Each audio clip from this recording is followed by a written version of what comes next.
Hello, Bishop Allen here. I'd like to talk today about Pentecost. In fact, I'd like to talk today about the first Pentecost, when the Christian church, you might say, found it had a life. It celebrated its birthday, its founding day.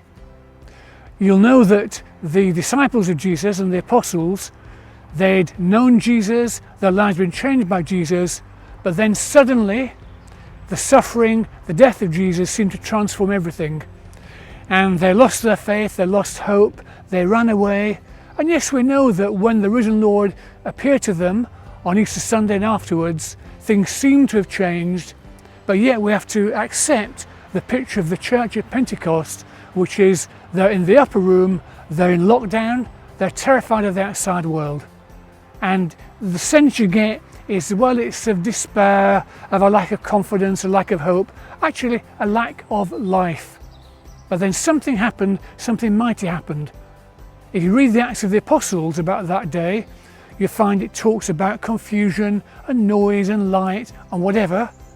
But the amazing thing is this: whatever happened, things were changed, transformed by the Spirit of God, the Spirit of Jesus, enormously. And suddenly, those people who had no faith found suddenly they could celebrate their faith. If they were controlled by despair, they became people of hope. And if they'd forgot how to love the world and love themselves, love each other, well, they were transformed by love. They went outside and they could preach, they could be understood, they could move the hearts and minds of women and men. How was this possible?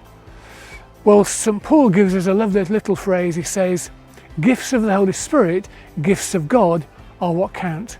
So often we try and work, we try and get things sorted ourselves, but St. Paul said the church had to learn to celebrate the gifts of God, to rely on the gifts of God.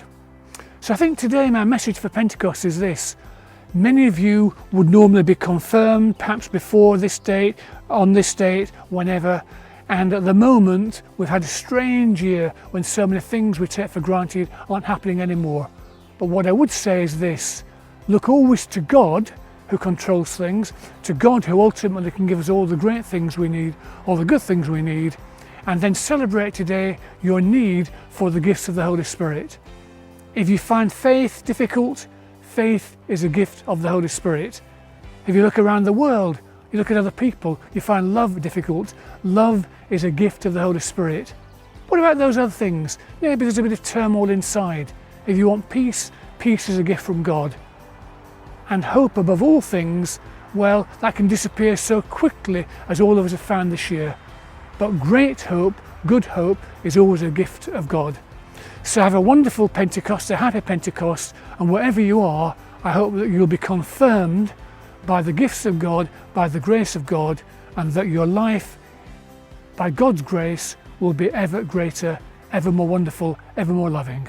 And may Almighty God bless you, the Father and the Son and the Holy Spirit. Amen. Thank you.